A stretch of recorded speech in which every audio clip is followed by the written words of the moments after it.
Aquí hay varios detalles. En principio, el sistema de salud nicaragüense, igual que cualquier otro del mundo, no está en capacidad de recibir una avalancha de pacientes ante un contagio masivo de crecimiento exponencial que ocurriría en un modelo de libre circulación de los pacientes afectados o contagiados por coronavirus. En esas condiciones, la transmisibilidad sería máxima y la frecuencia de casos en algún momento provocaría una curva de crecimiento exponencial que satura los servicios de salud y con ello sobrepasa cualquier capacidad de respuesta. En el caso de esta joven, está claro que la prueba para el coronavirus tarda 4 horas. Si en 24 horas no se lo habían entregado el resultado, es porque hay exceso de sigilo, es porque hay discrecionalidad en el manejo de la información estadística y simplemente puede ser también que no se haya realizado la prueba, aunque se haya tomado una muestra. Las posibilidades son infinitas para que esto no se dé. El detalle es que no se está alertando a la población de manera suficiente. Es prácticamente inexistente la información por parte del Estado.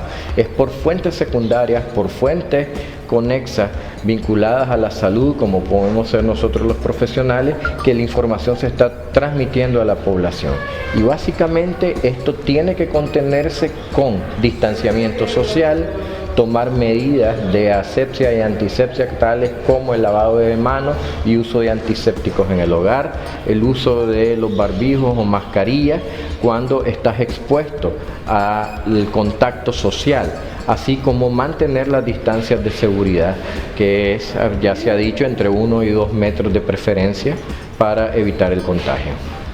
Doctor Cisneros, ¿cuántos casos podríamos esperar de contagio, no de enfermos, sino de contagios, tomando en cuenta el patrón que se ha observado en Europa, especialmente y en Estados Unidos? El índice de transmisibilidad oficial que la OMS ha reconocido es de, por cada paciente contagiado va a ocurrir un contagio de 2 a 3 pacientes más a partir de este.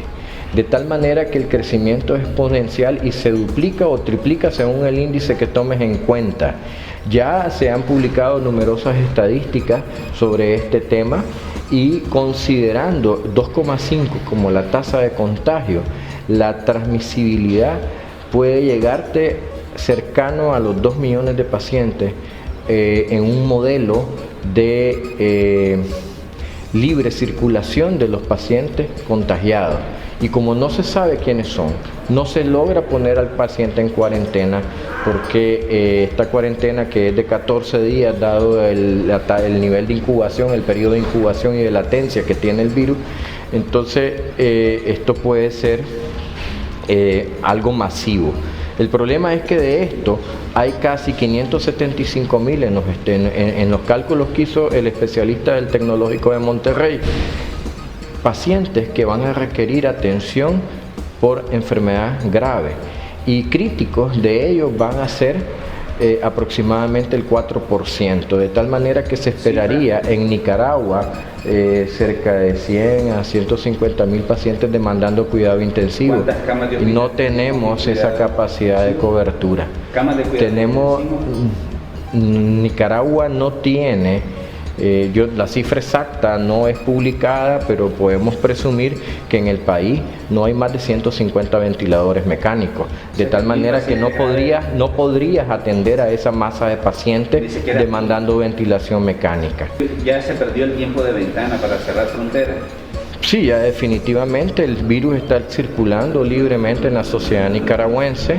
Ya hay 2 casos confirmados en un modelo de libre circulación de los contactos portadores del virus y que se habían contagiado sin saberlo, cuando en China no se conocía de qué se trataba y se manejaba como una infección respiratoria, que es como está Nicaragua. En ese modelo, por cada caso visible y reconocido con un test para el COVID, para el coronavirus, el SARS-CoV-2 positivo, habían 800 pacientes en la densidad poblacional china que no eran asimilados por las estadísticas del sistema. De tal manera que tomando las correcciones demográficas y la densidad poblacional de Nicaragua, que es mucho menor, nosotros podemos esperar que hayan entre 100 y 150, siendo muy modestos, contactos positivos por cada uno que anuncie el sistema oficialmente. De tal manera que ya la explosión de contagio es evidente que está ocurriendo en la sociedad.